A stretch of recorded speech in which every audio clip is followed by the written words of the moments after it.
glorificado seja o nome do Senhor.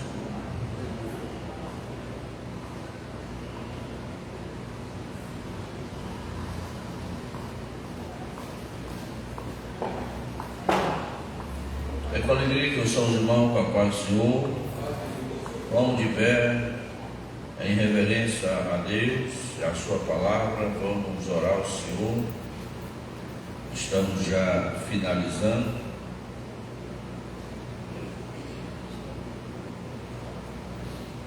Estamos chegando na reta final. Quem acompanhou Ezequiel, com certeza teve outra visão desse livro. O livro parece complexo, mas podemos aqui aprender muita coisa. E nós estamos chegando agora no apêndice de Ezequiel, capítulo 40 até o 48. É como se fosse um apêndicezinho, né? Vai falar sobre a glória de Deus, um outro momento, e vai ser maravilhoso. Essa lição e a próxima, o pastor Salomão vai estar nos trazendo o ensinamento dessa lição. Depois estaremos estudando Timóteo, Tito e Filemon, né? Com 3 cartas abençoadas. No outro trimestre voltaremos a estudar o Antigo Testamento, que é Daniel. E Daniel a gente volta a estudar um pouco de novo esse livro, principalmente o valor 38 e 39, que é a escatologia que tem nesse livro. E assim vamos de trimestre em trimestre. Oremos. Nosso Deus e Pai, te louvamos, Senhor, por tudo, ó Deus, por esse momento maravilhoso que tu nos proporcionaste. Deus eterno, soberano Pai, tu, Senhor, que fixaste as leis, Senhor, do universo. O sol está ali porque tu colocaste, Senhor, está fixo. Também essa rota da terra também é, Senhor, fixa, Senhor, esse movimento.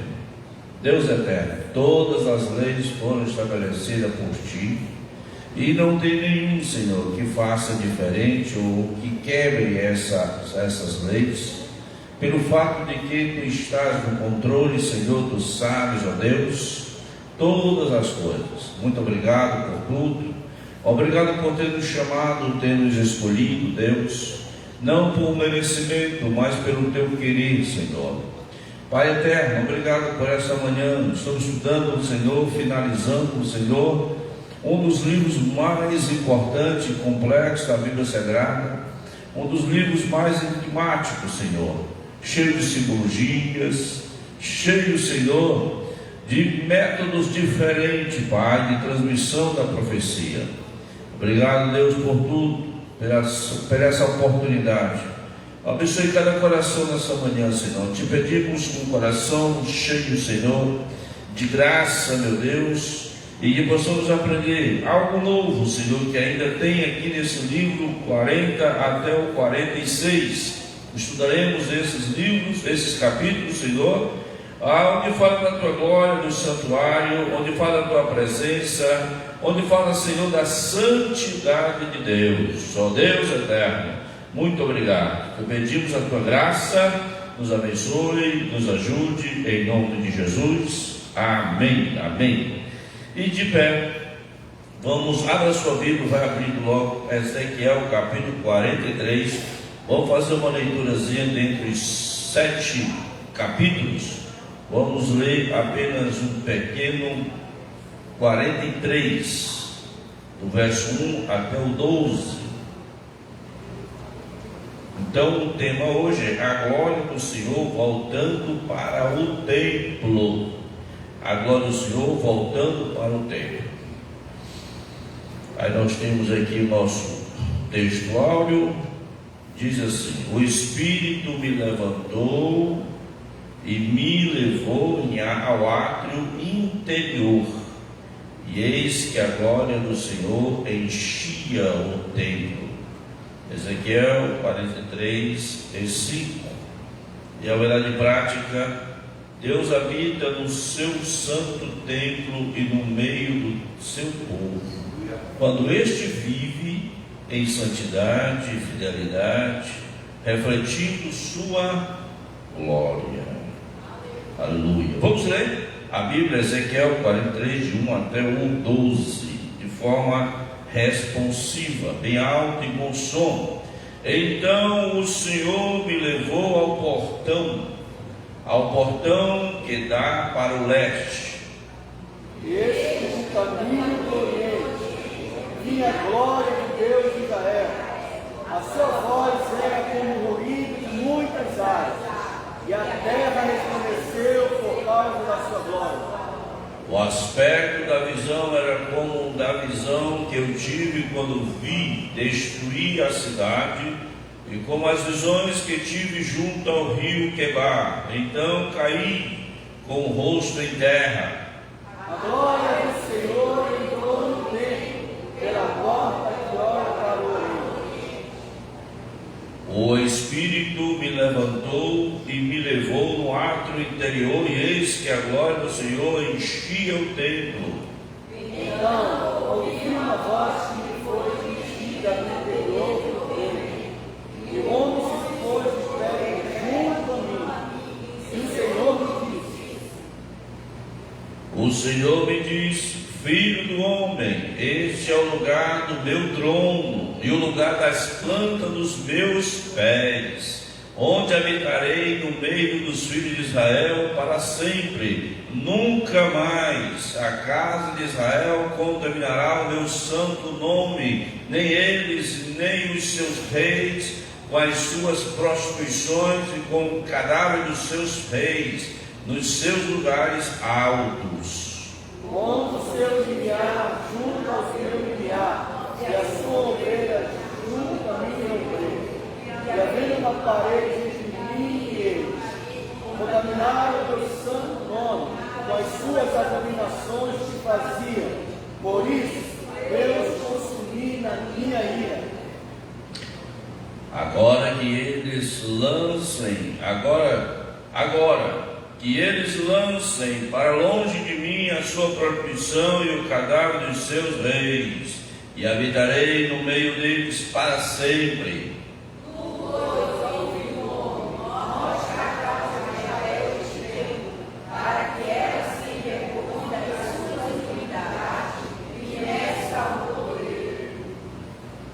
Se eles se envergonharem de tudo o que fizeram, faça com que conheçam a planta desse templo, e o seu arranjo, as suas saídas, as suas entradas, todas as suas formas, todos os seus estatutos, todas as suas disposições, todas as suas leis.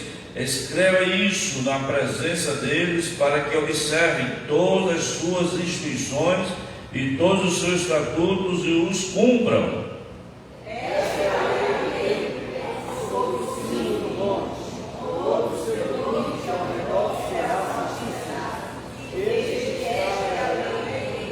Aleluia. Pode sentar, pode falar.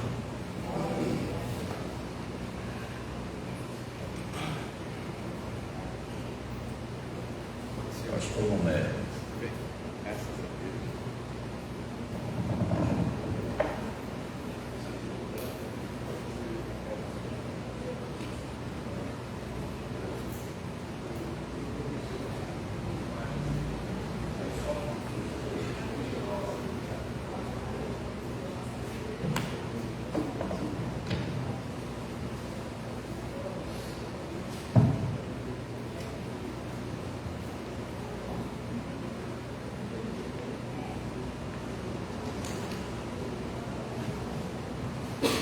Graças a Deus, a paz do Senhor, amada igreja. A paz do Senhor.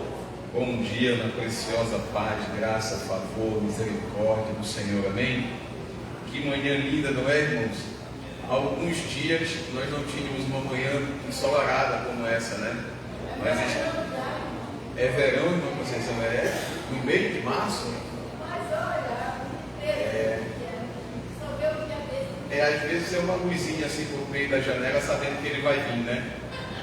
Porque o março são as maiores águas, né, da nossa região amazônica. Mas louvado seja o Senhor, que mais um dia as suas misericórdias se renovam sobre nossas vidas, amém? Irmãos, nós temos aqui 6 capítulos nesta lição de número 12, não é? Para refletirmos, é muita coisa, é um texto extenso. Então, de antemão, eu queria dizer aos irmãos que nós vamos fazer assim de modo pedagógico, dividimos em três tópicos principais. Dois desses primeiros tópicos nós subdividimos em 2 subtópicos, e o terceiro é a finalização, a conclusão da lição. Amém? Queria dizer também aos irmãos que nós pegamos assim, fomos capturados, segundo o Espírito Santo de Deus, em alguns versículos. E isso é o que nós queremos ministrar nesta manhã, a amada igreja, segundo a orientação e o favor de Deus. Nós temos a revista, que é um excelente apoio, para nós caminharmos pela palavra de Deus, sabendo que de maneira nenhuma a revista substitui a palavra de Deus, Ela é um apêndice, ela é um apoio para nós corrermos seguramente pela palavra de Deus. Bem, e como o pastor Cláudio já disse, nós estamos caminhando para se é que é o final, ou se é uma transposição para um novo começo, depende do ponto de vista em que nós olhamos. Amém, meus irmãos? Amém. Glória a Deus.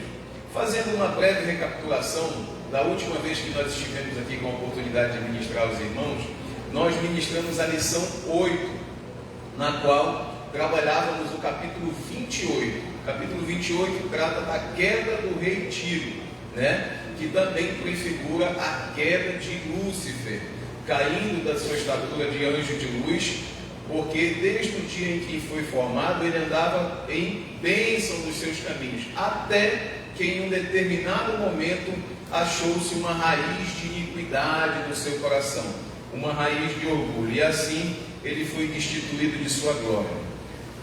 Na lição número 9, nós temos o capítulo 34, o capítulo do bom pastor, o nosso Senhor sendo o nosso bom pastor, que nos aconselha, que nos orienta, que nos leva a águas tranquilas e nos conduz pela vereda da sua justiça. Amém? Na lição número 10, nós temos o capítulo 37, o vale de ossos secos, e ali nós temos a humildade do pastor, do profeta, em ouvir a voz de Deus e seguir segundo o conselho e a orientação do Senhor, profetizando sobre aquele vale de ossos secos, e logo em seguida ouvindo um grande ruído, aonde ossos batiam com ossos, e cada osso buscava o seu par, e assim se ajuntavam novamente, e o Senhor trazendo ali uma figura, um quadro que nenhum renascentista no mundo pode pintar, que é a vida,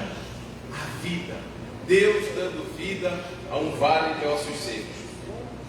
No último domingo pela manhã nós estudávamos sobre a lição número 11, os capítulos 38 e 39, tivemos aqui o pastor Cláudio ministrando belamente a lição, nesta progressão, nesta escalada deste embate eterno entre o bem e o mal. Se é que nós podemos dizer que tem um embate, mas percebemos a escalada destes embates. Tivemos a guerra de Gog e Magog, logo em seguida a assunção da igreja, o arrebatamento da igreja, depois nós temos o Armagedon, depois nós temos o reino milenial e por fim a batalha final. É isso, pastor Cláudio? Glória a Deus, tirei 9 na prova, aleluia, louvado seja o nome do Senhor. E agora, queridos, nós estamos na lição 2, a qual meditaremos do capítulo 40 ao 46, e o título da nossa lição é A Glória do Senhor Voltando ao Templo. Amém? Está todo mundo atento? Então vamos lá. Queridos, é importante nós sabermos que quando o profeta Ezequiel tem essa visão, o status quo dele, ou seja, onde ele estava, era lá na Babilônia, ali entre 570 e 580, 85, 570 e 580 antes de Cristo. Ou seja, a realidade econômica, social e existencial do povo de Deus era distante da sua terra. Era, não vou dizer que distante da sua cultura, mas era sem grandes aspirações para a manifestação da sua cultura segundo as leis de Deus. Nós não podemos dizer que eles não tinham espaço. Ao contrário, já nesta pequena introdução nós temos uma grande lição da parte de Deus para os nossos corações. Diante de o profeta Ezequiel, e como nós sabemos que, por exemplo, o que também é denominado de profeta, Daniel, que era o segundo homem do reino, vocês conhecem a história de Daniel, nós temos também ali na Babilônia figuras, digamos, notáveis. Daniel era o que nós poderíamos considerar hoje talvez um primeiro-ministro, ou um conselheiro, ou o chefe da casa civil, um homem de grande estatura, não só espiritual, como social, no reino da Babilônia. No reino não, no império da Babilônia. De outra forma, por exemplo, nós sabemos também que Neemias era copeiro do rei, era um assessor adjunto. Ou seja, o que eu quero dizer com isso? Eu quero dizer, irmãos, que a vida da ótica humana, da ótica utilitarista, da ótica existencialista não estava ruim. Vou traduzir para os nossos dias de hoje. Eles tinham excelentes empregos, eles tinham excelentes remunerações, eles tinham excelentes status sociais, mas estavam distantes do que de fato é a vida segundo a dinâmica do Espírito. Tanto é que muitos não voltaram, não quiseram voltar pela vida social que tinham. O pastor Cláudio está corroborando que muitos não quiseram voltar justamente porque a vida não ia ruim, não ia mal. Amém, meus irmãos? Então nós já precisamos entrar nesse ambiente cirúrgico do Espírito Santo de Deus. O que de fato é o propósito de Deus para as nossas vidas? Louvado seja o nome do Senhor. Graças a Deus. Bem, dada esta introdução, eu queria pedir aos irmãos licença para num tema tão precioso como esse, contar uma pequena história aos irmãos, porque essa história, assim como Jesus ensinava por parábolas, eu creio que essa história vai ministrar muito aos nossos corações. Certa vez, um turco foi a uma loja de um judeu e ele comprou alguns sutiãs, a peça íntima feminina que cobre o busto. E na próxima semana ele voltou, comprou algo em torno de 2 a 3 sutiãs. Na próxima semana ele voltou e comprou mais alguns sutiãs. E na próxima semana voltou e comprou, ia quase que dobrando em medida exponencial. Após algumas semanas, o judeu não se contentou e perguntou ao turco: turco, tu tens comprado e está até me pedindo desconto, mas eu não posso dar desconto. O que tu fazes com essas peças íntimas femininas? E o turco, quando já era lá pelo 4º, 5º mês, respondeu ao judeu. Ele já estava comprando uma boa quantidade. Ele respondeu ao judeu: sabe o que eu faço, judeu? Eu pego o sutiã, eu corto ele no meio, arredondo as beiras, arremato as beiras, boto um clipe e vendo na sinagoga dos judeus, sabendo que ele comprava do judeu a R$10 e vendia cada kippah, que é aquilo que os judeus botam na cabeça, a R$70 na sinagoga dos judeus. Não precisa dizer como ficou o judeu, não é? Muito que bem, mas a história é séria. Passado alguns anos, 1 década e meia, a esposa do turco é acometida de um problema cardíaco. E eles, como tinham condições, procuraram o melhor especialista do coração na cidade. E ela já estava em fase de preparação para a cirurgia, porque era realmente urgente, emergente, ali a situação dela. E era muito enérgica, muito falante, muito exasperada, como na grande maioria das vezes são os árabes, nada contra o povo do Oriente Médio, mas eles são muito, muito vitais, E quando ela vê, entra um jovem na sala de preparação, e ela percebe que ele tem um kippah. E aí ela ficou naquele dilema entre a rixa histórica entre os povos, que nós estamos até vendo nesse momento as guerras, mas entre o dilema entre a vida e a morte. E ali ela passou por cima da rixa histórica, passou por cima do anseio do dilema da vida, entre a vida e a morte, e perguntou ao jovem médico judeu por que é que eles usavam um kippah no cume da cabeça. E ele, muito educadamente, respondeu para ela: nós usamos o kippah em cima da cabeça porque nós cremos e não podemos esquecer e sempre lembrar porque existe algo que está acima do meu conhecimento, algo que está acima da minha capacidade, algo que está acima de toda a minha inteligência, a saber, Deus. E eu fico me perguntando nesta manhã, será se este kippá que este jovem médico usava enquanto entrava ali para fazer aquela cirurgia, não foi um kippá comprado pelo comerciante turco? Do comerciante turco?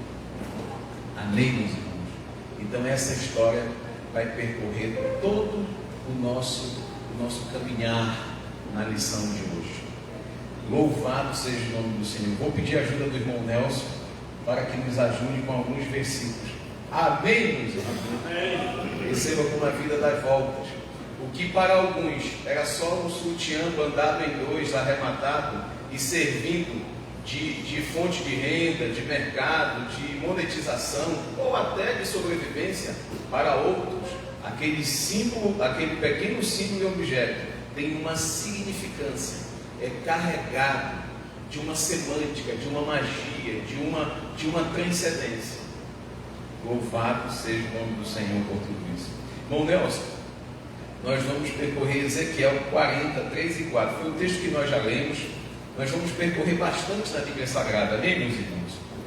Eu cognominei esse primeiro item como o tempo restaurado. Nós vamos perceber que o Senhor começa como que um projeto arquitetônico. Eu até falei com o pastor Cláudio algumas semanas atrás, pastor, eu estou quase para fazer engenharia civil ou arquitetura, porque lendo os textos é tanta minuciosidade, é tanta especificidade, as medidas, os locais, as dimensões, coisa perfeita de Deus.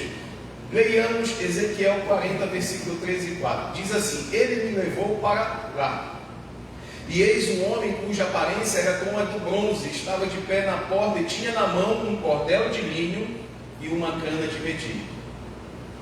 Disse-me o homem: filho do homem, vê com os próprios olhos, ouve com os próprios ouvidos e põe o teu coração em tudo quanto eu te mostrar, porque para isto foste trazido para aqui. Anuncia, pois, à casa de Israel tudo quanto estás vendo. Queria começar nesses dois pequenos versículos de trás para frente.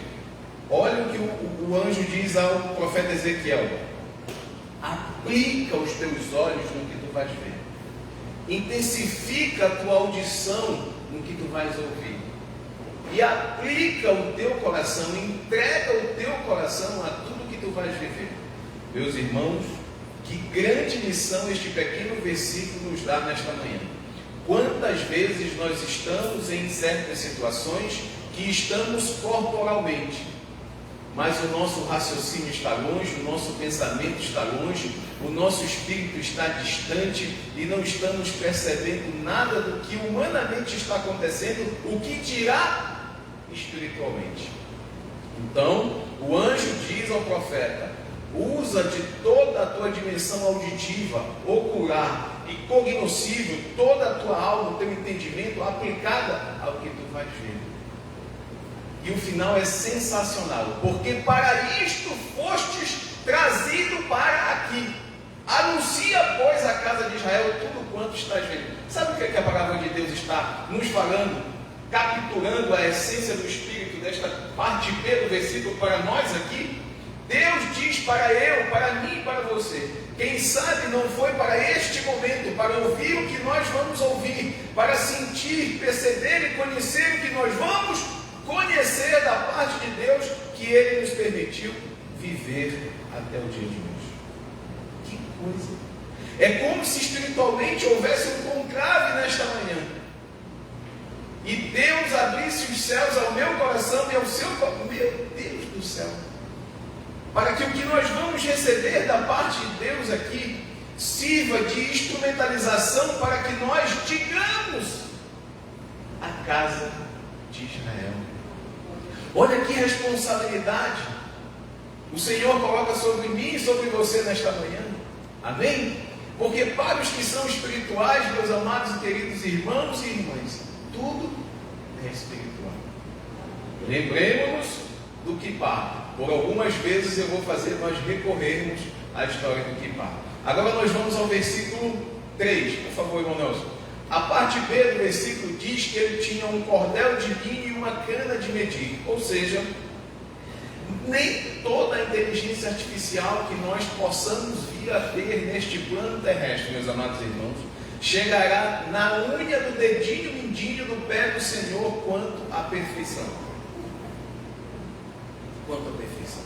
E no decorrer do capítulo 40, 41, nós vamos ver que o anjo vai discorrendo sobre as medidas, as proporções, as dimensões e principalmente as correlações entre as dimensões.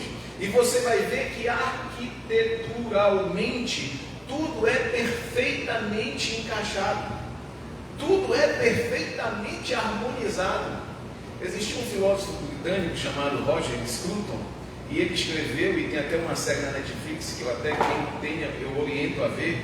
Ele escreveu algo belíssimo sobre a beleza. E se nós pudermos rapidinho entrar neste caminho da beleza e voltarmos logo mais, nós vamos perceber, é nítido e patente a todos nós, que o mundo tem decaído no que tange a beleza. Perceba como os nossos projetos arquitetônicos, por exemplo, que antes, outrora, daí a cidade velha, marcada pelo tempo barroco, como a construção não era simplesmente um trabalho, mas era colocado sob o ofício do construtor, uma beleza, umas questões artísticas, amém? Não era simplesmente algo para construir um caixote, mas era para expressar uma realidade transcendente. Não era só linha reta, né? Não era só linha reta, pastor, exatamente. Eram curvas, eram adornos, eram figuras míticas e etc. É nítido, meus amados irmãos, ao homem e mulher mais ignorante que se depara diante de uma construção esteticamente bela e uma construção não tão esteticamente bela, é nítido que vai criar um contraste no nosso interior. Não é verdade? E Roger Scruton diz que esta beleza é mais do que as questões dos sentidos objetivos. Ela é exatamente um toque de Deus para nos levar a uma transcendência. Percebamos nós, neste exato momento, como tudo neste local aponta para um significado que está acima da humanidade simples e animal. Amém? Tudo aqui tem um porquê. Tudo aqui tem um significado. Tudo aqui tem uma semântica. Louvado seja o nome do Senhor. Mas, diante de toda esta construção perfeita que o anjo transmite ao profeta Ezequiel, eu não queria ficar simplesmente na construção do templo. Não queria ficar simplesmente no projeto civil, mas eu queria que nós, com a ajuda do Espírito Santo e do que o apóstolo Paulo nos escreveu em 1 Coríntios, capítulo 6, 19 e 20, um texto bastante conhecido, o apóstolo Paulo vem nos dizer que nós somos o templo de Deus, onde habita o Espírito Santo de Deus. Amém? Então, o que nós já podemos perceber aqui? Como nós falamos no início, o povo de Deus estava em Babilônia. E Deus traz ao profeta, suscita ao profeta, o projeto eterno de Deus, que passa pelos seus processos pedagógicos.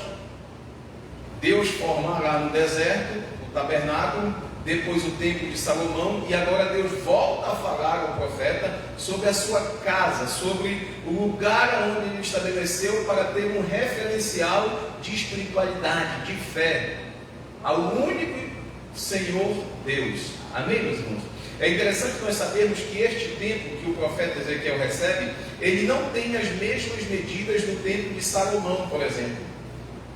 O átrio interior é semelhante, mas este que o profeta Ezequiel recebe, ele é algo mais ampliado, ele é maior, ele extrapola nas dimensões que o Senhor deu ao templo de Salomão. 1 Coríntios 6, 19 a 20. Olha o que o apóstolo Paulo destrincha diante dos nossos olhos, dos nossos ouvidos e dos nossos corações nesta manhã. Acaso não sabeis que o vosso corpo é santuário do Espírito Santo? Que está em vós, o qual tendes da parte de Deus e que não sois de vós mesmos? Ou seja, Paulo está dizendo que toda esta perfeição que o anjo descreveu a Ezequiel também está no meu corpo, no seu corpo, na forma que Deus provisionou o ser humano. Amém, meus irmãos? Louvado seja o nome do Senhor. Diante disto, o Espírito Santo me levou ao homem vitruviano. Quem já ouviu falar aqui no homem vitruviano? Glória a Deus.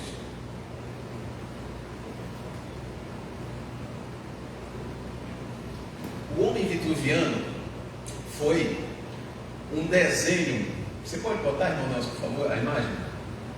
Cujo o homem mais inteligente que já pisou na terra depois de Jesus, segundo as pesquisas mais sérias já efetuadas na face da terra, Leonardo da Vinci. Leonardo da Vinci é o pai da ciência, meus amados irmãos. E o período em que Leonardo da Vinci viveu foi no período renascentista.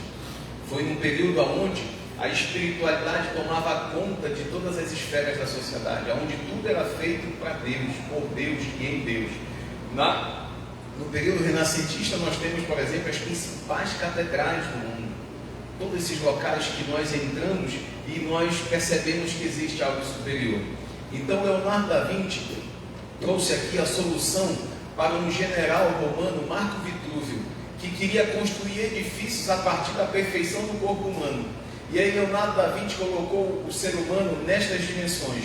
O quadrado simboliza a terra, o natural. O círculo simboliza a perfeição de Deus, o eterno. E aí ele começou a esquadrinhar o ser humano e percebeu que a amplitude dos nossos braços abertos é a mesma dimensão da nossa altura. E ele começou a esquadrinhar o ser humano nas suas proporções. Amém? Perceba como tudo em nós é bem proporcionalizado. Louvado seja o nome do Senhor. Tanto é que os irmãos já devem ter visto ou conhecido alguém que, por exemplo, tenha perdido um dedo mindinho por conta da diabetes. E nós percebemos que quem já não tem um dedo mindinho já anda meio, digamos assim, não mais na sua perfeito eixo gravitacional. Perceba como o corpo humano é de uma perfectibilidade incrível. Somente o Senhor nosso Deus para fazer obra tão perfeita. Aleluia!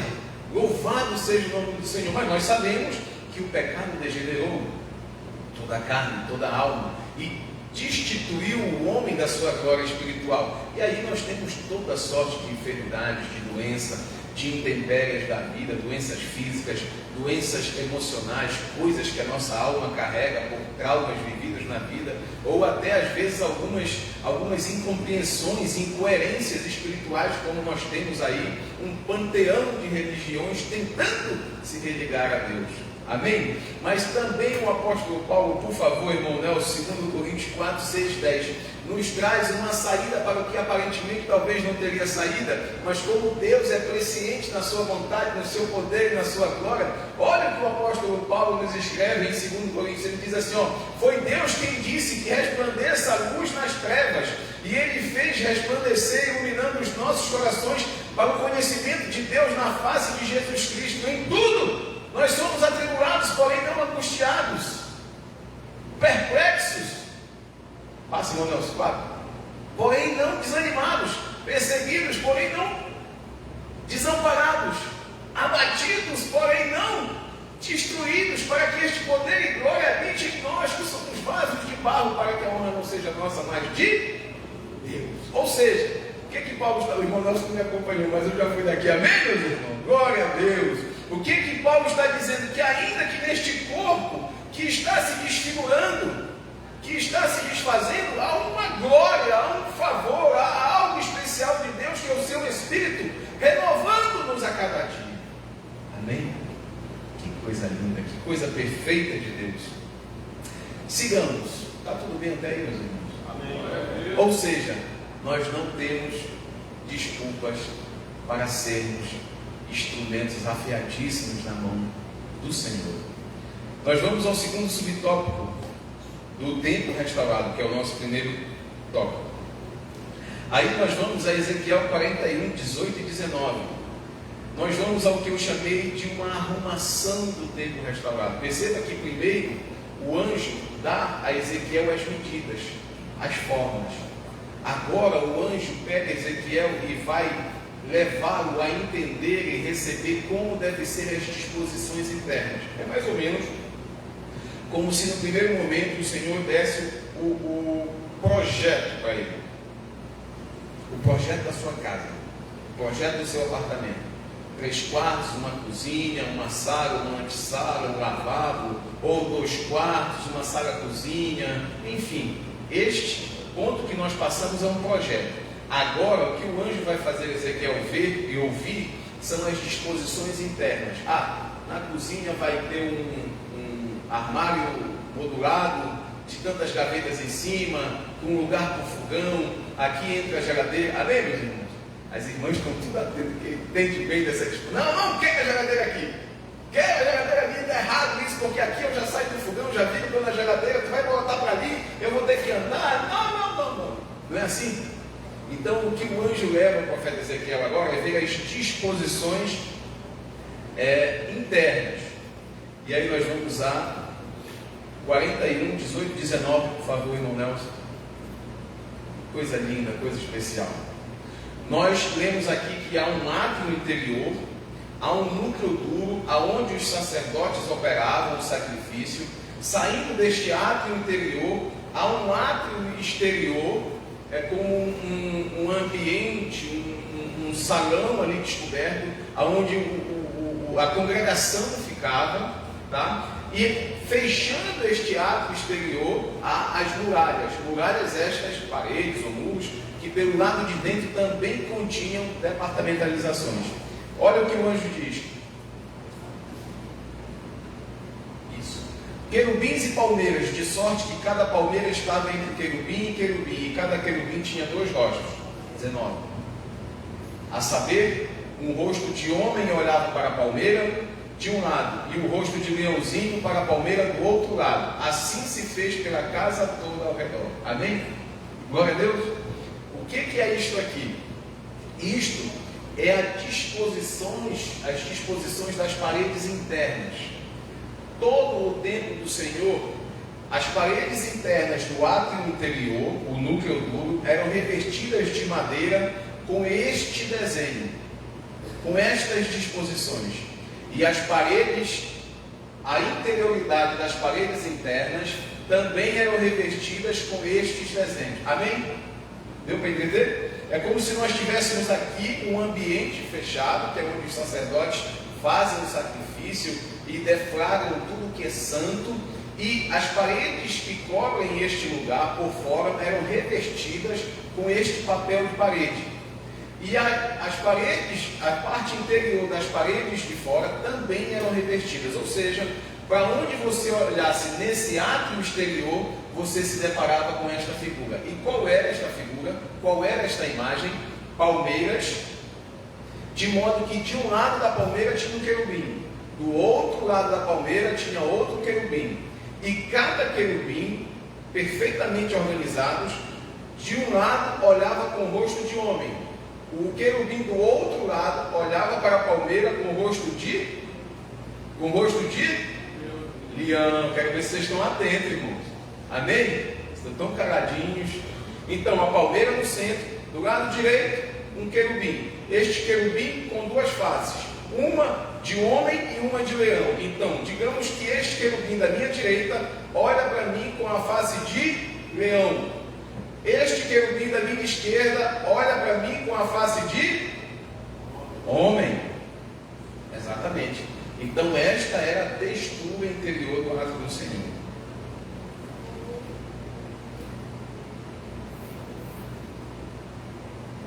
Até aqui tudo bem, irmãos? E o que nós podemos trazer disto? Primeiro ponto e fundamental. Nós temos no átrio exterior a dispensação do espiritual, do eterno, do transcendente, do celestial, do divino, na figura dos querubins. E nós temos a significação do natural, do humano, do terráqueo, do terreno, nas palmeiras. Amém?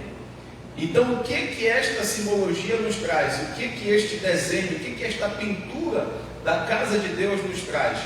que na presença de Deus, diante das perspectivas do céu, diante da lei do Senhor, debaixo da graça do Senhor, o divino e o terreno se comungam. Amém, meus irmãos? Louvado seja o nome do Senhor. Isto é poderosíssimo. E percebam como Deus é perfeito nos seus detalhes.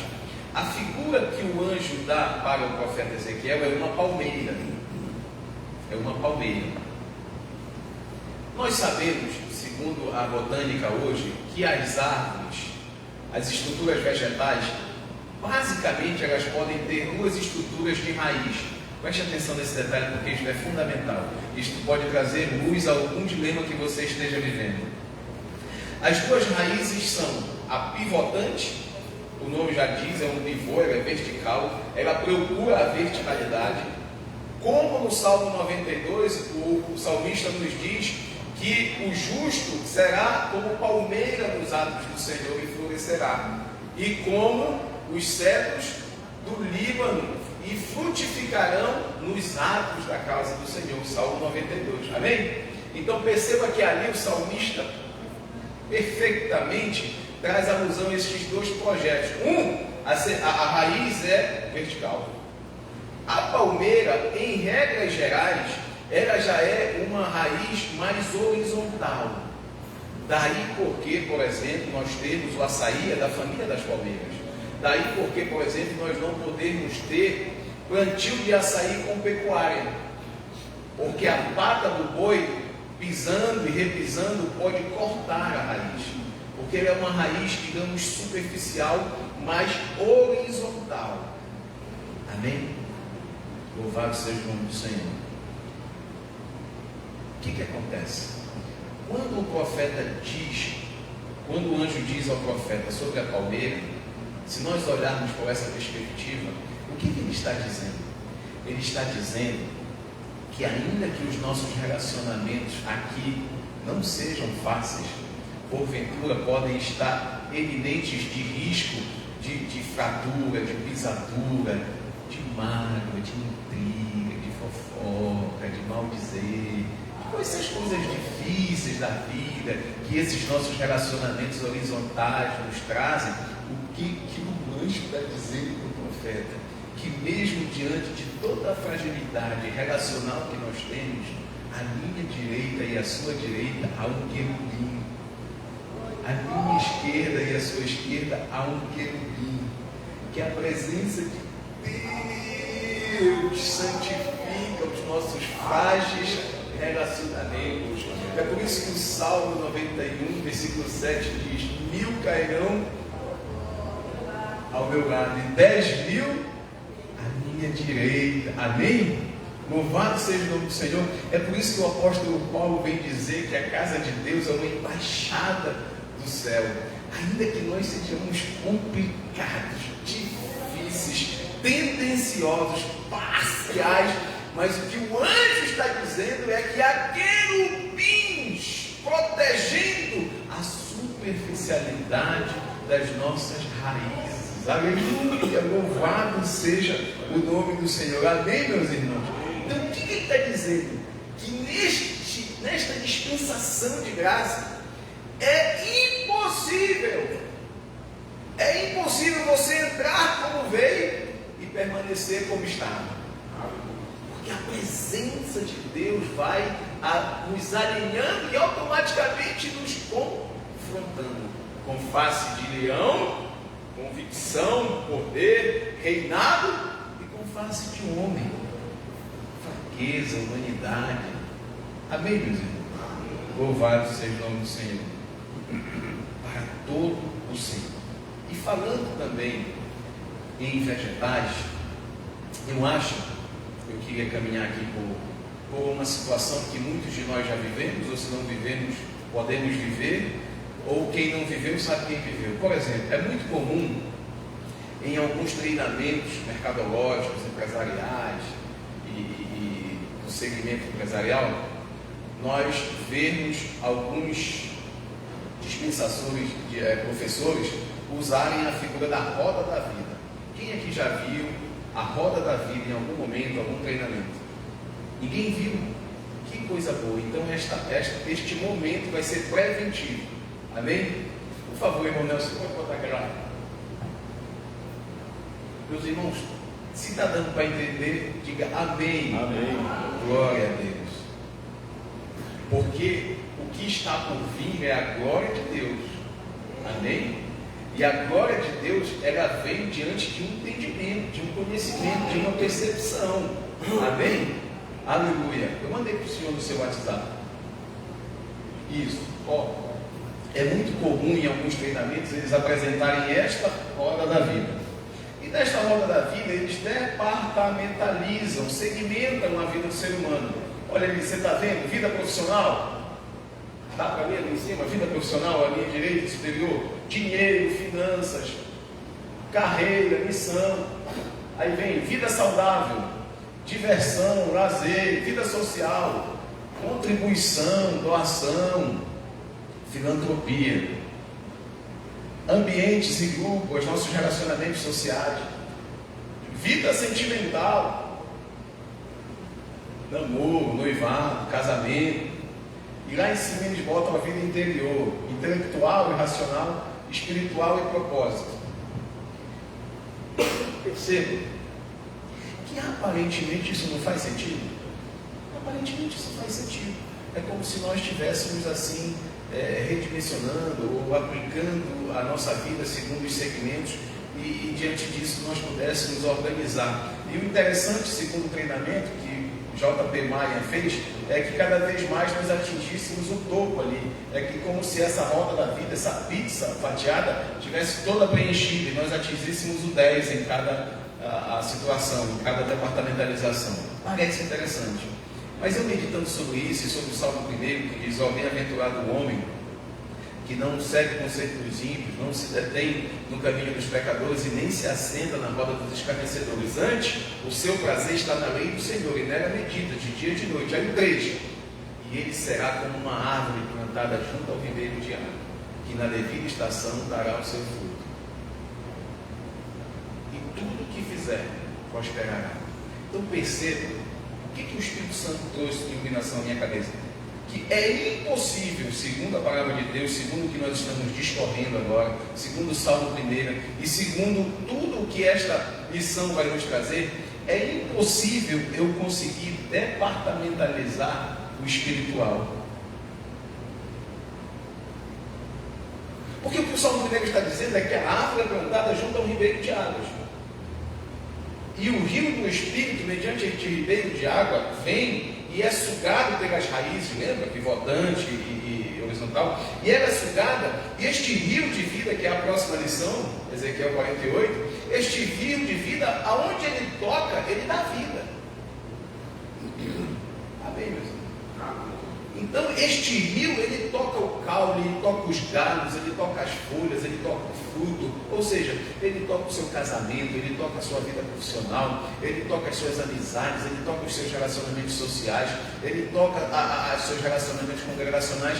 É impossível você dizer: não, aqui é o Espírito e aqui é o meu. Não tem como. Até porque o sangue corre em todas as nossas veias e artérias. Se não correr sangue na pontinha do seu dedo, ele necrosa e tem que amputar. Paulo faz esse comparativo que a igreja é como o corpo do Senhor. Amém, meus irmãos? Amém. Então, por que às vezes parece que a gente está bem numa coisa e na outra a gente está meio cambaleante? Lembremos-nos que o que o Senhor faz, por vezes ele abala o abalável para que o inabalável venha a ser exposto. Amém? Então, na verdade, talvez alguma situação esteja aqui é porque falta uma vinculação espiritual neste segmento. Digamos, neste galho da minha árvore, da vida que sou eu. Nesta folha. Perceba que dificilmente nós vamos ver uma árvore metade seca e metade frutificando. Possível.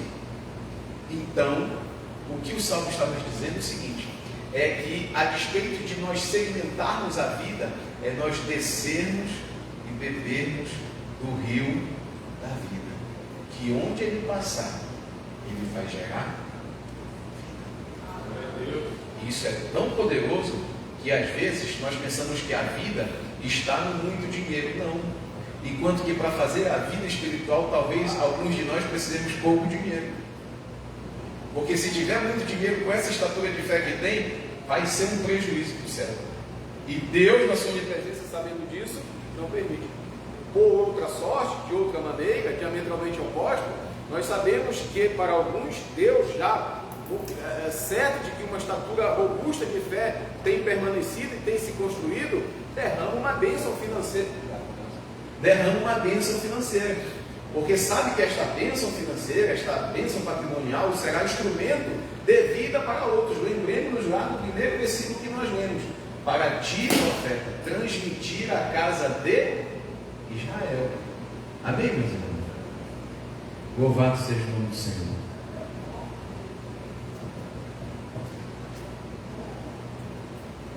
Vamos ao segundo tópico. O segundo tópico nós nomeamos o restabelecimento dos trabalhos. Perceba que no primeiro momento Deus dá um projeto arquitetônico estrutural do templo. Dentro deste primeiro momento nós tivemos agora a arrumação do templo, e agora nós vamos ter os movimentos, os fluxos, os processos transuentes nas realizações dos cultos, das movimentações dentro do templo. E aí nós vamos, irmão Nelson, para Ezequiel 42:14. Por favor. Lembremos-nos. Ezequiel 42:14. Coisa linda. Dentro deste fluxo das ações sacerdotais e ministeriais dentro do templo, algo que me chamou muita atenção, primeiro porque fez um link com um instrumento de medição. Vocês lembram que era uma linha de linho e uma vara, uma cana, amém? E aqui olha o que nós temos, quando Ezequiel 42:14 está lá nos destrinchamentos, nos ofícios do sacerdote. Isto também é muito decorrido no capítulo 44, no versículo 17 a 31. É como se o anjo estivesse rememorando ao profeta a lei levítica. Amém? Olha como Deus é bom, meus irmãos. Ou seja, um povo que está diasporado, que está em terra que não é sua, com uma cultura que não é a sua cultura, Deus faz trazer de novo para o beabá da fé. A, B, B, C, D. Ou seja, o sacerdócio levítico. Amém? Vamos começar a andar novamente. Isto aqui é o começo da fé. É o começo do sacerdócio. É um processo de inicialização, de formação de uma consciência espiritual, meus irmãos. E aí nestes capítulos e versículos o anjo rememora ao profeta. E olha o que ele diz: quando os sacerdotes entrarem, não sairão do santuário para o átrio exterior. Ou seja, promovendo uma divisão, mas porão ali as vestiduras com que ministram. No átrio interior, as vestiduras que eles ministram, eles deixarão lá, porque elas são santas. Usarão outras vestiduras e assim se aproximarão do lugar destinado ao povo. No capítulo 44, como eu disse, do 17 ao 31, diz a palavra de Deus que neste ambiente, no átrio interior, no santíssimo lugar, aquele lugar que o sacerdote adentrava uma vez por ano para fazer a expiação pelo povo, que levava uma corrente para que se ele morresse o processo o corpo dele de volta, diz a palavra de Deus que naquele lugar a bata do sacerdote, as vestes do sacerdote tem que ser de linho, não pode ser de lã nem de algodão, tem que ser de linho. Diz a palavra de Deus que neste lugar o sacerdote não pode transpirar, não pode ter esforço humano, por isso era linho, por causa da ventilação do corpo do sacerdote. Então o que isso está dizendo?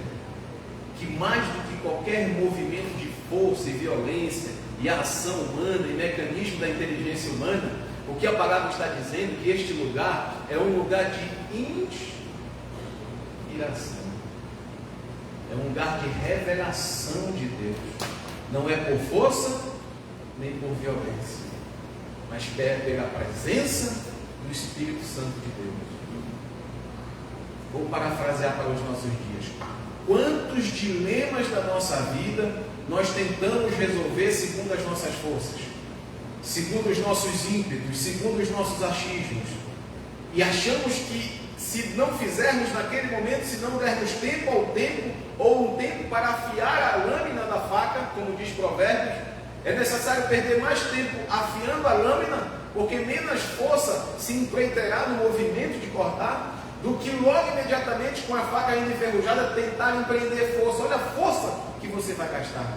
Então nós muitas vezes queremos resolver no ímpeto humano e acabamos trazendo um precipício após um outro precipício. Amém? Enquanto que se nós parássemos um pouco e exercitássemos o devocional, a meditação, o jejum, a busca do Senhor, a inspiração, a revelação de Deus. Irmãos, revelação não tem nada a ver com esse negócio de CPF, não tem nada a ver com isso. A revelação é uma instrução manifestada de Deus para nós, para um processo vindouro. Isto aqui que Ezequiel está tendo é uma revelação, é uma visão. Inclusive, se Ezequiel vivesse nos nossos dias, eu não tenho dúvida que ele seria diagnosticado como esquizofrênico, porque nós estamos na sociedade do diagnóstico. Amém? Qualquer coisa é isso, é aquilo, meu Deus do céu. Não, é isso, então que isso? E cada vez mais nossos filhos não andam de bicicleta, não ralam o joelho, não roem unha, não brincam com o pé na terra, estão deixando de ser gente. E é diagnóstico disso, daquilo, não leem, estão aqui no smartphone, nestas coisas de 30 segundos. A produção cinematográfica já percebeu isso. A queda abrupta das artes é notória para quem tem um pouco de visão.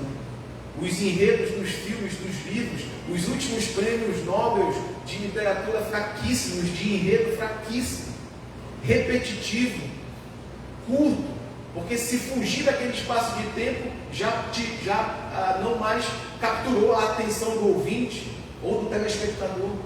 Amém, meus irmãos? Então o que acontece? Os sacerdotes usavam vestes de linho, não podiam ser. É o Espírito de Deus. Percebamos que há aqui um forte impacto de diferenciação, santo e profano. Bem, lembremos que esta sociedade estava na Babilônia. Eu não sei se foi o ano passado, pastor Cláudio, pelo amor de Deus, me dá mais um minutinho. A igreja permite que eu tenha mais alguns minutinhos? Se não permite, pode dizer, irmão, que eu já vou para o final aqui e entrego para o pastor Cláudio, amém? Por favor, pastor Cláudio. A igreja, há alguns anos atrás, tinha o nosso lema Sal da Terra e Luz do Mundo, não é verdade? Então, você sabe como é capturado o sal? É por um processo de decantamento. A água salgada é paralisada, estatizada, e o sal senta. Ou seja, para você ter o sal, você precisa ter uma separação. Inclusive, apontando a nossa aljava para o Oriente Médio, quem pensa que é petróleo, agora a principal arma é água, porque eles têm usinas de decantamento, de promoção de água potável, e se estas usinas forem atingidas, eles não duram uma semana, porque eles não têm água potável. A saber, nós, amazônicas, aqui na minha terra, Santarém, ao pé do chão, segundo as pesquisas, temos o maior reservatório aquífero potável do mundo. Então, já dá para você entender, se lá falta e está tendo guerra, aqui tem sobrando, você já entendeu o que eles querem na Amazônia. Amém? Então, voltando, decantamento, sal desce, água fica, separa-se o sal da água. Mas, Jesus disse, vós sois a luz do mundo e o sal da terra. Mas se vós não salgarem, para que servir, se não para ser jogado e pisado pelos homens? Então perceba que, e aqui eu tenho um conceito, segundo o Espírito Santo me deu, que a conversão, a fé em nossos corações, ela segue um processo de irreversibilidade. Deu para entender? É um processo irreversível. Ou seja, nós que estamos aqui nesta manhã, estamos, entre aspas, lascados na mão de Deus, porque não tem como voltar. Ou seja, separa o sal para depois misturar o sal. Amém? Amém? Por que separa? Para poder, deu sal. E depois mistura da comida para alimentar. Então o que nós estamos tendo aqui, segundo uma cultura babilônica, é uma separação para poder gerar novamente na consciência do povo a santidade e a profanidade. Por isso que se o sal for insípido, não serve. Se o sal não for bem puro, não serve. Perfeito, pastor, perfeito. Exatamente. E para ser bem puro precisa de tempo. É cantar. Sensacional. Então, se não tiver o tempo para o decantamento, utiliza-se muitas outras coisas, que é esse monte de sal que nós temos aí. Quanto mais puro, mais o vinho se sobe na prateleira. Amém, minhas irmãs? Glória a Deus. Então, separa-se o santo do profano. As vestiduras que ele usa no sacrifício, ele guarda, não são as mesmas que ele sabe. Meditando sobre isso, nós navegamos para Lucas 8. Todos os irmãos conhecem essa história da mulher do fluxo de sangue que disse dentro do seu coração que se ao menos ela tocasse na orla da veste do Senhor, ela seria curada. E passando por cima, entre aspas, não por cima, mas por baixo, mas por cima de todas as resistências de tudo e de todos, se rastejando, ela toca na orla da veste do Senhor. E imediatamente o Senhor diz: para, alguém me tocou, porque de mim saiu virtude. Amém? Então perceba que Jesus não quebra a lei, porque muitos dizem que Jesus vem quebrar. Não. Jesus confirma, pratica e transcende a lei. Ele vai para um lugar superior da lei, porque se a nossa justiça não exceder a dos fariseus, é como o trapo de imundícia. Amém? Como Jesus pegou os discípulos, tratou deles para que fossem sal de verdade, e na oração ele disse: Pai, eles estão purificados pela tua palavra que vos tenho ensinado. Depois ele pede: Pai, não os tire do mundo, eles já não são mais do mundo, mas eles iam ficar no mundo para cumprir agora a missão do sal perfeito. Exatamente. Perfeito, pastor. E um outro momento, só para a gente fazer um parâmetro de vestes. Uma mulher toca na hora da veste e é curada. Agora vamos a João. Essa eu quero que o irmão Nelson bote na tela para nós lermos o poder dessa palavra. João 12, 32, 33. João 12, 32, 33.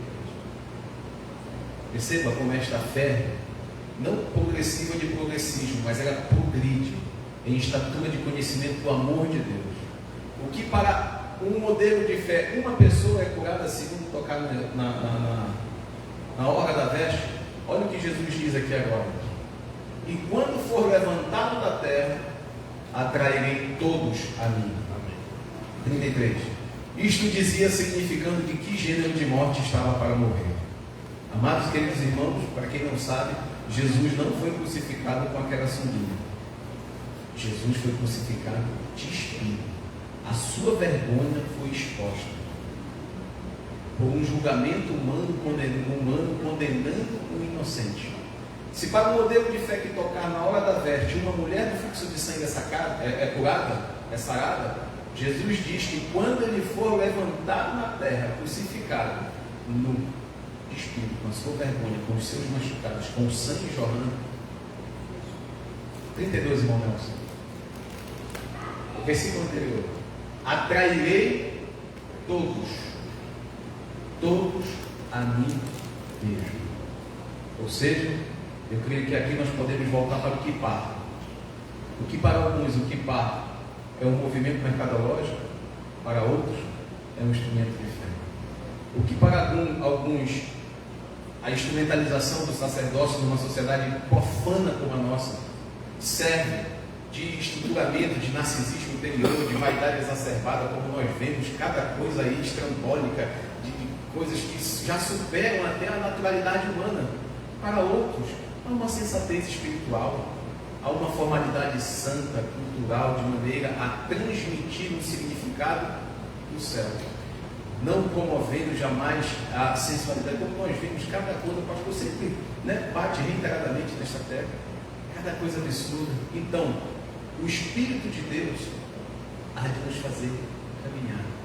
A hora da veste cura, mas a nudez de Jesus reflete o nosso pecado. a nossa nudez. E diz o Senhor, meu Salvador e seu Salvador, atrairá todos ainda. Amém, meus irmãos? Glória a Deus, louvado seja o nome do Senhor. Então agora nós vamos para... O projeto está pronto, a arrumação da casa está pronta, as pessoas já estão, o movimento, as regras sociais, digamos assim, o fluxo instrumentalizador já estará pronto. Agora nós vamos à festa. E qual é a festa? É o versículo da nossa lição. A festa da inauguração. Ezequiel 43, 5. E este anjo me levou e eu vi a glória do Senhor vindo do leste e enchendo o ato interior. E toda a casa foi cheia da glória do Senhor. Aleluia, meus irmãos. Irmãos, a glória do Senhor não tem como comunicar. Tudo que nós possamos falar é pequena perto do que nós sentimos quando nós a vivemos. Não é verdade?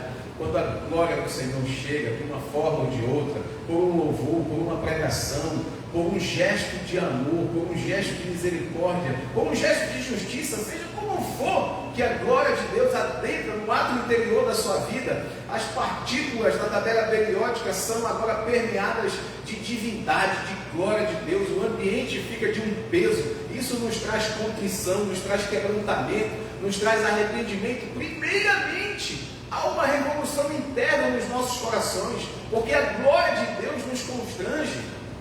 E após este movimento, esta metanoia interna, esta reconscientização dos nossos parâmetros de vida, dos nossos fundamentos de vida, caindo por terra aquilo que são sofismas que nos afastam de Deus, e nós vemos, e nós tocamos a glória de Deus, e nós nos banhamos na glória de Deus, e nós nos vestimos da glória de Deus, e nós vivemos na glória de Deus. Meus irmãos, isto move tudo. Se move o espírito, move o coração, move a mente, por que não vai mover o corpo? Lógico que move. Vai dar arrepio no casco da cabeça, vai dar movimentação, vai dar expressões de glória, de louvor, vai acontecer muita coisa, como diz Atos 2, o som do céu foi ouvido e um vento impetuoso entrou, aonde eles estavam reunidos, e viu-se línguas de fogo, como repartidas sobre a cabeça de cada um deles, e todos foram cheios do Espírito Santo de Deus, e falaram em novas línguas. Então, meus irmãos, a glória de Deus, quando chega, ela promove isso. Ela promove, inclusive, cura, libertação. Eu vejo pessoas quando são... Já vi pessoas quando foram tocadas pela glória de Deus, homens adultos voltarem-se à posição fetal. É como se Deus, com sua glória, estivesse ali abrindo uma venda da existência no tempo e no espaço, e trouxesse aquele homem grande de novo ao útero, onde talvez alguma seta tenha sido lançada contra ele, e ali, você já pensou um homem de quase 2 metros chorar copiosamente, meus irmãos? É a glória de Deus. E aí, meu irmão, quando você é tocado pela glória de Deus, é impossível você ter um outro modelo de vida que não seja agora segundo o temor e a glória de Deus. Percebamos que o anjo diz a Ezequiel que o sopro, o vento que iluminou, que é onde tocava já aquela vida, vem do leste, vem de um parâmetro horizontal. Mas em Atos 2, de onde veio o vento? Vem do céu. Do céu. Segundo a promessa do Senhor, ficar em Jerusalém e esperar, porque lá sereis vestido de poder e sereis minhas testemunhas em Jerusalém, Judeia, Samaria e até os confins da terra. Amém, meus irmãos? Quem já sentiu, quem já teve o toque da glória, quem conhece a glória de Deus, sabe o que eu estou falando. Meu Deus, abre-se um script diante da sua mente, onde o ontem é hoje, o amanhã é agora, e as coisas entram numa outra dimensão. Amém? Glória a Deus, louvado seja o nome do Senhor. Para finalizar, obrigado, pastor Cláudio. Nós vamos ao terceiro item, que é a cultura do reino de Deus estabelecida. Ou seja, Deus preparou o templo, Deus pintou o templo, Deus organizou a funcionalidade dos movimentos do templo, e Deus encheu. Deus prometeu a sua presença e Deus veio com a sua presença. No bom sentido, contaminando cada coração, fazendo-se ser visível a cada coração. Acaba aqui? Não. Agora, é o reino de Deus, como nós vamos ver no capítulo 45 e 46. O que acontece quando a glória de Deus vem? Os sacerdotes, segundo o temor e tremor do Senhor, agora oficializam o sacerdócio segundo a pureza do céu. Daí o ninho também, o ninho da veste sacerdotal significa pureza, santidade. Agora Deus vai para os príncipes, ou seja, a glória de Deus que chega no ato interior, ela não fica no ato interior. Ela sai pelas portas do templo por meio dos príncipes, governantes, juízes, advogados, médicos, enfermeiros, professores. E diz a palavra de Deus que quando esta glória sai por meio do sal, que vai salgar agora a sociedade, já não há mais injustiça, já não há mais opressão. Agora a sociedade move sem equidade, já não há mais corruptela, a possessão de bens de desfavoráveis, de menos favorecidos. Não, porque a glória de Deus saiu guardada no coração de cada um. Diz a palavra de Deus que quando a glória de Deus vem, os sacerdotes precisam ter este equilíbrio de não deixar que os príncipes adentrem no ato interior, como foi Saul que quis oferecer o sacrifício, não esperou Samuel. Amém, meus irmãos? O que Deus está dizendo é o seguinte, que os príncipes tocados pela glória, eles voltem pelo mesmo lugar que eles entraram. Como isso é atual, nós estamos no ano de eleição. Prepare-se, porque nós vamos ver muitos governantes. Uma coisa é um irmão nosso, permita-me, pastor, entrar nessa seara, que é uma palavra pastoral, mas segundo a orientação que eu já ouvi do senhor lá atrás. Uma coisa é um irmão nosso de fé, congrega, né, tem as suas disposições, vem, talvez não tenha um trabalho tão efetivo, mas congrega, é um congregado. É um homem que sabemos que é submisso à palavra de Deus, com falhas como qualquer um de nós. Uma coisa é um irmão, outra coisa é um cidadão que vem lá do confusão do brejo, ninguém sabe quem é, e vai subir, vai dar palavra, e vai usar o ato interior para dar palavra, para ministrar e dar a paz dos meus irmãos. O que a palavra de Deus está dizendo é que neste fundamentação de consciência precisa separar o santo do profano, porque esta relação promíscua não deu, não dá e nunca dará certo, enquanto não estão estabelecidos os fundamentos da santidade e da profanidade. Amém? O que é santo, santifique-se mais. O que é imundo, sim, surge mais. Louvado seja o nome do Senhor. E quando esta glória, meus irmãos, enche a casa, a minha casa, a sua casa, sabe o que acontece, pastor Salomão? Avodar. Serviço, trabalho e adoração em um só corpo é ressignificado em toda a sociedade. É o reino de Deus estabelecido na terra, a partir de agentes pequenos, pobres e humildes como eu e você, referenciais que Deus espalha para salgar o mundo, avodar o reino de Deus. Uma sociedade com problemas, sim, mas que busca sempre, a partir dos seus referenciais religiosos, espirituais, buscar elevar-se na transcendência do divino, no amor de Deus revelado no sacrifício de Jesus. E quando, meus irmãos, nós temos a corrupção destes símbolos do templo, do altar, do ato interior, nós nem imaginamos a que ponto chega a sociedade. Nem imaginamos. Lembremos do profeta Isaías que estudamos há alguns meses, quando Deus falou ao povo: as vossas reuniões me fazem mais mal do que bem. E por conta da profanação do sagrado, da perca da sensibilidade espiritual, da santidade de Deus, olha onde este povo foi. Amém? Deus abençoe você, Deus abençoe a sua casa, a sua família, e que a glória de Deus no seu coração seja o rio de águas vivas que estudaremos no próximo domingo. E aonde você tocar, gere vida. A paz do Senhor.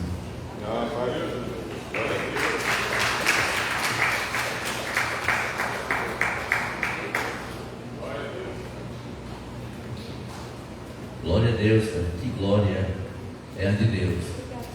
É só nossa oferta. Depois passamos aqui o pastor Guilherme.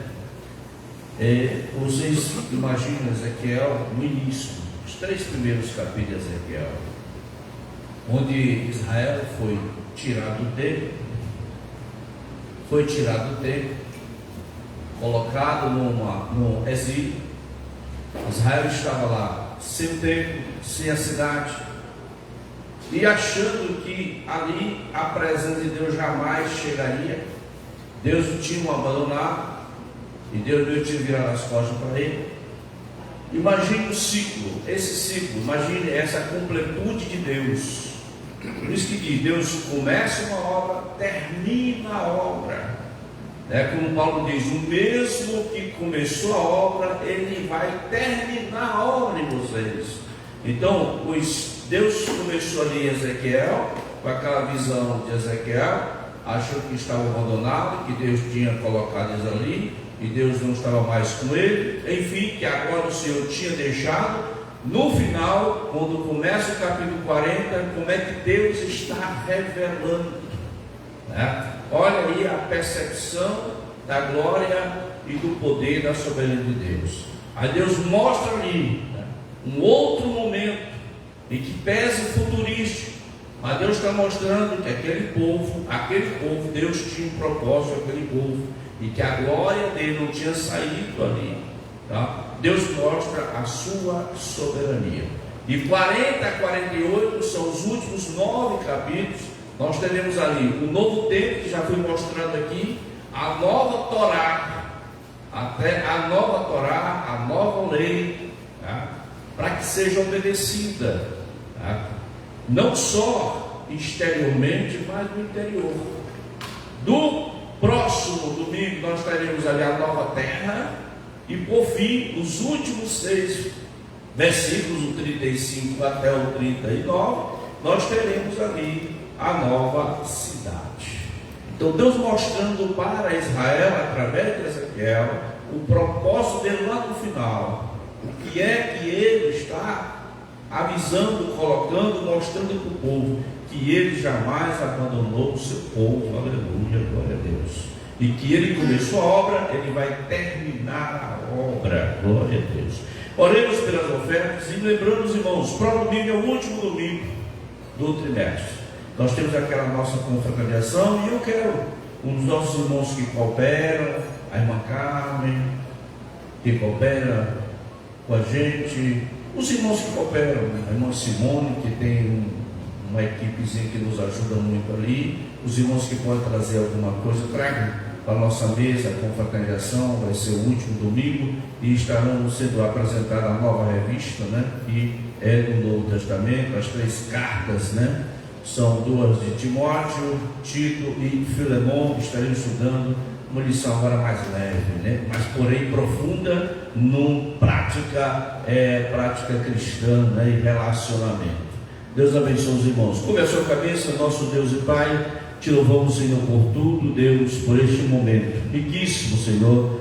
Deus, usado o teu servo, ó Deus eterno, na divulgação e na pregação e na explanação da tua palavra. Abençoe teu filho, Senhor, e abençoe cada um de nós, para que possamos estudar, Senhor, se aproximar mais da tua palavra, Senhor, conhecer mais, ó Deus eterno. Através do conhecimento é que seremos libertos, Deus. Abençoe cada um de nós, que vamos contribuir com nossos dízimos e ofertas. Dá a tua graça, abra a porta do céu, os celeiros celestiais. Abençoe cada dispensa, Senhor. Dai o necessário, Senhor, para que cada um possa, Senhor, aleluia, ter, Senhor, o necessário para o dia a dia. Ó Deus, não deixe faltar o pão. Abençoe de maneira maravilhosa. É o que te pedimos em nome de Jesus. Amém. Vamos, Palmira, louvar o Senhor aqui comigo. O pastor Salomão já está ali no instrumento. Aleluia, glorificado seja o nome do Senhor. Depois o pastor Guilherme estará com a oportunidade para dar cabo.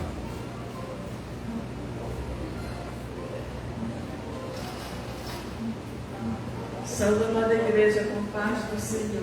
A paz do Senhor. Vamos louvar o Senhor pelo número 42. Saudai o nome de Jesus.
Graças a Deus, que bela lição, né? Na verdade, esses últimos capítulos nos mostram a glória, né, da nova cidade, do novo templo. Não é o terceiro templo. O terceiro templo, ele vai ser profanado, né? O anticristo vai entrar nele, vai fazer umas mudanças. O anticristo não vai respeitar o feminismo, essa onda atual. Inclusive, mulheres na sua época vão sofrer bastante, lamentavelmente.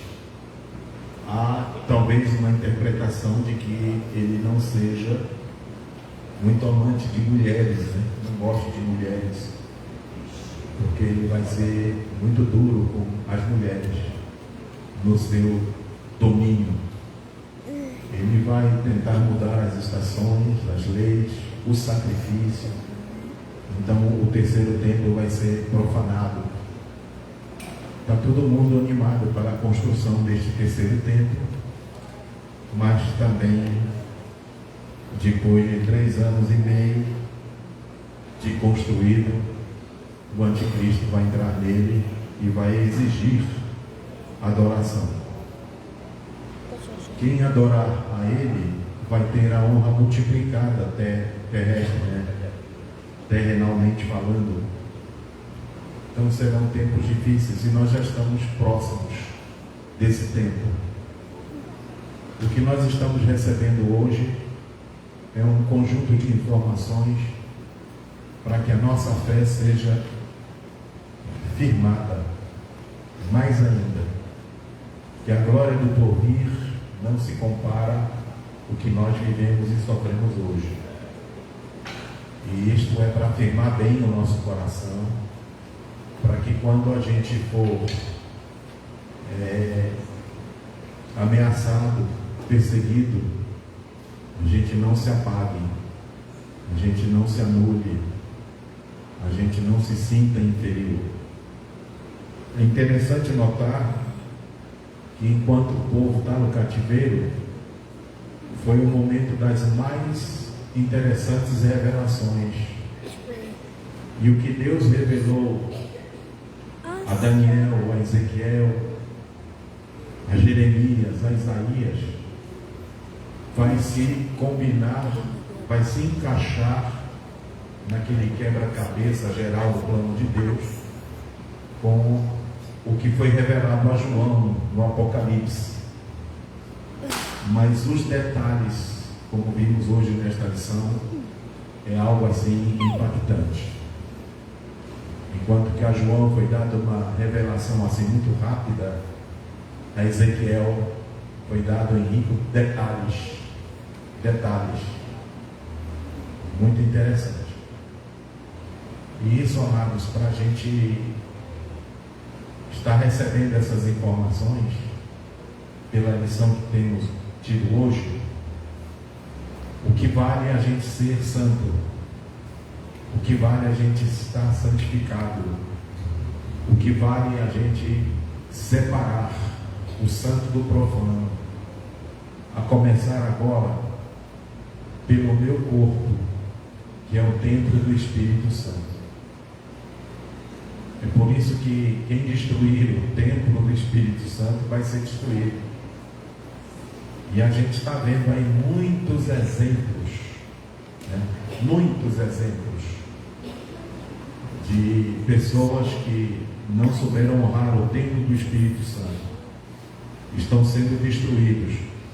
Alguns pregadores famosos, alguns pastores,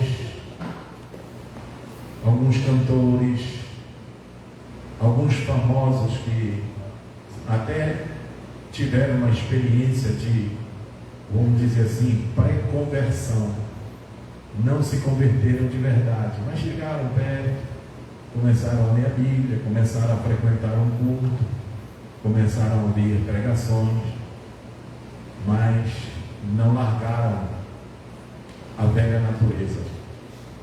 Então não pode andar junto a velha natureza com a nova criatura. não podem andar juntos. Não podem. Não podem. Não podem. E isso nos chama a atenção agora, nesse tempo tão perigoso que nós estamos vivendo, em que muita gente se veste de ovelha, mas na verdade não é ovelha. Tem um comportamento estranho, é abusivo, é rebelde, não é manso. E aí a gente precisa estar atento, porque de repente a nossa natureza pode ser invadida por um mau espírito e fazer a gente viver o erro, adotar o erro, né? Então a gente precisa estar atento. Quero também dizer aos irmãos que escândalos eles vão acontecer, porque exatamente os que não são ovelhas, os que não se separam, eles andam de mãos dadas com o mundo.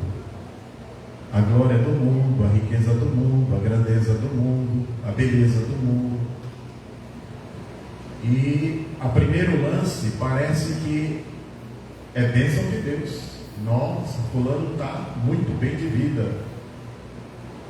Mas lá na frente a gente vai ver a derrota, a queda, o fracasso, a perdição. E nós vamos ver muitos exemplos, porque deram de braços com o mundo. E eles vão entrando. Eles vão entrando, eles querem chegar lá no altar. Apenas o átrio não é suficiente para eles, mas eles vão penetrando, vão entrando no ministério, vão entrando, porque há uma brecha, há uma porta, há uma avaliação. Infelizmente não se observa pelos frutos os conhecereis, né? Então a gente vê certos frutos materiais e deixamos de ver os frutos espirituais, e aí eles vão entrando, a porta está aberta, e por isso nós vamos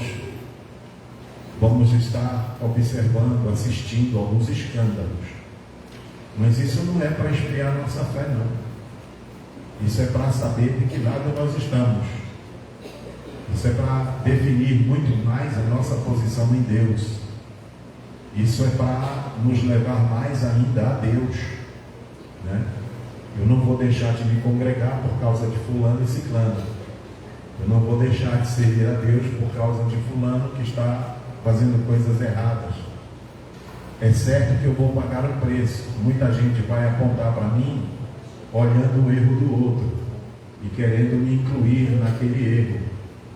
Mas aí a gente suporta a pedrada, a gente suporta os açoites, mas a gente não nega a fé. A gente vai em frente. Chamaram para Jesus de Beelzebul. Imagine só o que não podem chamar para a gente, em razão de muitas outras coisas que acontecem por aí e vão querer jogar sobre todos os evangélicos o erro desses famosos, desses grandes, né? Então isso não é para nos entristecer, amados. Está escrito, vai se cumprir, mas isso define muito bem o lado que nós estamos. Se estamos no lado certo, seremos apedrejados. Se não estamos do lado certo, seremos aplaudidos. Só que os aplausos não são de Deus, né? Então, a gente tem que estar pronto, a gente tem que estar preparado. Hoje, acabamos de ouvir a glória que nos espera, né? Eu estava ali sentado pedindo a Deus: Senhor, meu Deus, naquele dia, faz a minha memória lembrar daquela escola dominical, quando a gente pôde, assim, do modo assim, bem suave, né, receber algumas informações sobre aquilo que eu vou estar vivendo, que eu vou estar vendo naquele dia.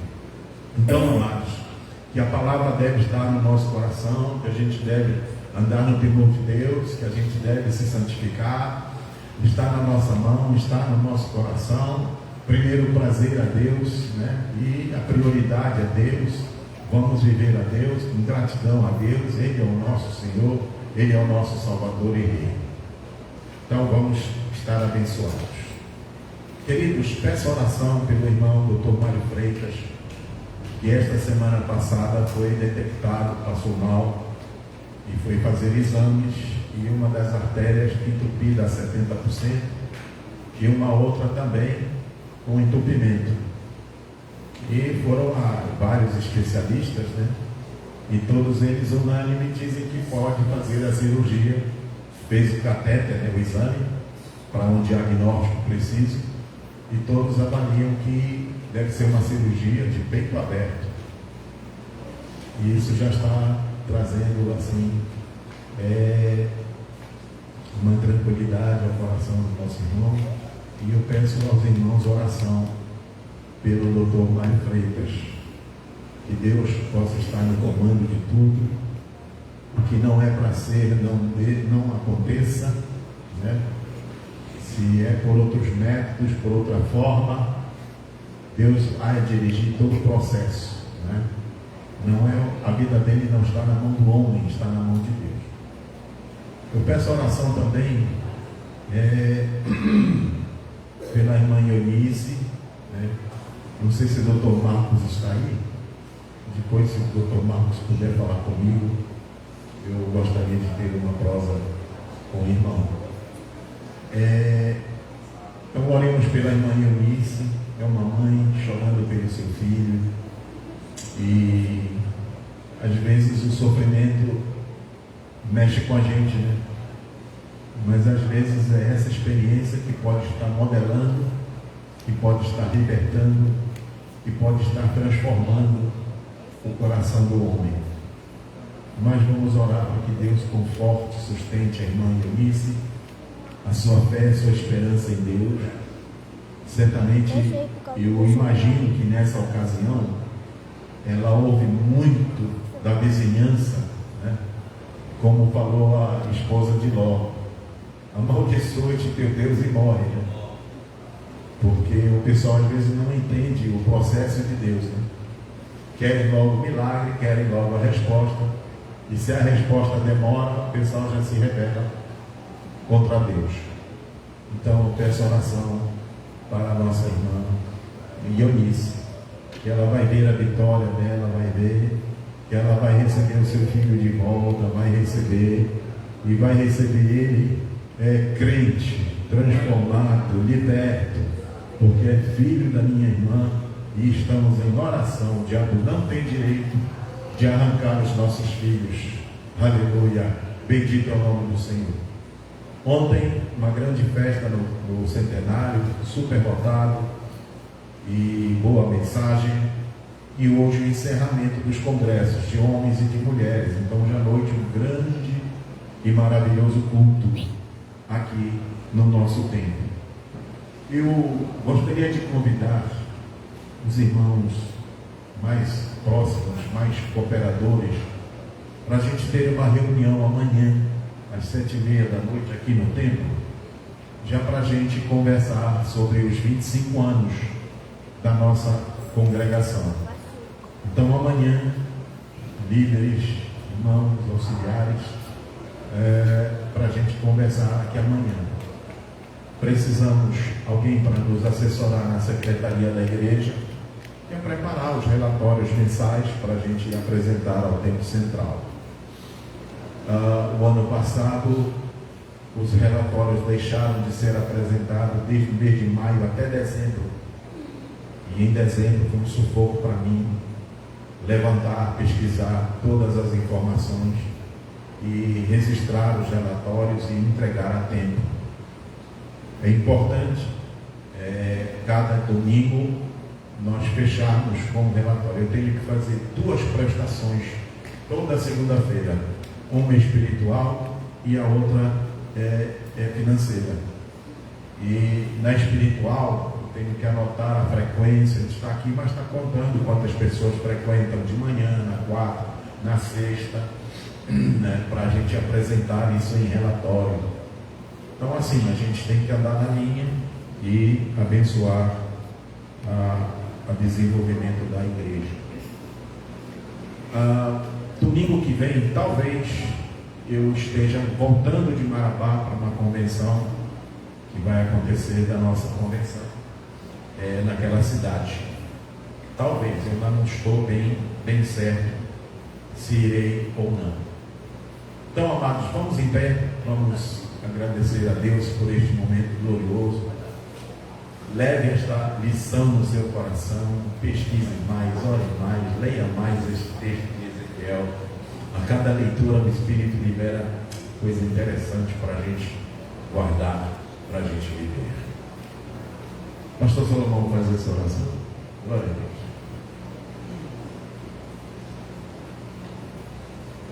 Queridos, vamos orar. Senhor, meu Deus e eterno Pai, nós te louvamos, Senhor, por esta manhã de aprendizado, Senhor, estarmos na Tua presença. Obrigado, Senhor, por aprender um pouco mais da Tua palavra. Abençoa o Teu Filho, que trouxe hoje, Pai, esta palavra, este ensinamento aos nossos corações. Que possamos, Senhor, valorizar a Tua glória na nossa vida, no meio do Teu povo, Senhor. E como igreja possamos andar em santidade, em pureza de coração. E que possamos, ó Pai, viver os Teus propósitos e projetos para a nossa vida. Olha, Senhor, a vida do Dr. Mário Freitas. Pai, abençoa Teu Filho. Deus querido, dá graça a ele, guarda ele nesse processo. Pai querido, conduza toda essa situação. E como igreja, Pai, nós oramos para que haja assim cura, libertação, Deus, dessa situação, Pai. Tu és o Deus que pode fazer todas as coisas. Tu és o Deus que tem poder para fazer, Senhor amado, milagres na vida, Pai, daqueles que creem, Senhor. Seja pela mão dos médicos ou não, Senhor. Esteja, Pai, com ele nesse momento, nesse processo, dando vitória ao Teu ungido, Senhor. Assim também como te apresentamos a vida da nossa irmã Eunice, Senhor, que precisa de um milagre na sua família, Senhor. Deus querido, vem trabalhar e sabemos que Tu estás trabalhando. Por isso, Pai querido, Tu estás no controle de toda essa situação. Traz paz, Senhor, para a vida da Tua filha, o coração da Tua serva, Pai. E Deus querido, traz, Senhor, a resposta que ela precisa. Assim também nós oramos, Senhor, pela vida do nosso irmão Salles, Deus. Deus restaura, Pai, restabelece, Senhor, cura, guarda a sua casa, a sua vida, Senhor. E como igreja, Pai, nós oramos, Senhor. Nós te pedimos, Senhor. A Tua palavra diz que há poder, Senhor, que a oração de um justo pode muito em seus efeitos. Quanto mais a oração de uma igreja reunida, Senhor, como estamos aqui nessa manhã. Pai querido, cumpre em nós os Teus propósitos, os Teus projetos, ó Pai. Nos dá um domingo abençoado, um domingo de comunhão, um domingo de bênção, um domingo, Senhor amado, onde possamos desfrutar da Tua glória, não somente aqui nesta igreja, mas na igreja chamada nossa família, Senhor. Pai amado, Pai querido, continua conosco, nos dando um domingo de paz da Tua bênção, Pai. Quando logo mais às 18 horas estaremos aqui, num grande culto de celebração ao Teu nome. Senhor, Pai, manifesta sobre nós a Tua presença, salva almas, salva corações, e fala com a Tua igreja uma vez mais, Senhor. É o que nós te pedimos, é o que nós te agradecemos, em nome de Jesus. Amém e amém, Senhor.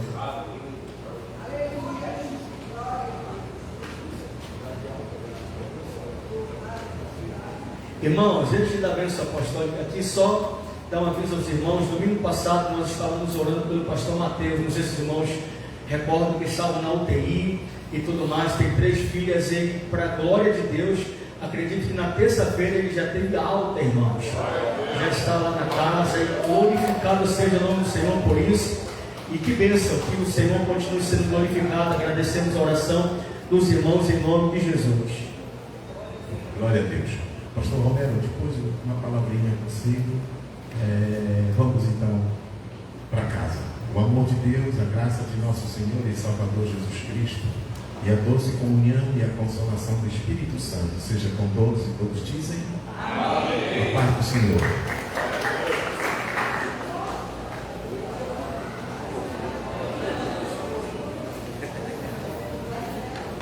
Não, Junésio para mim.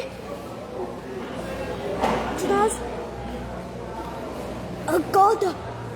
Acorda isso. Acorda.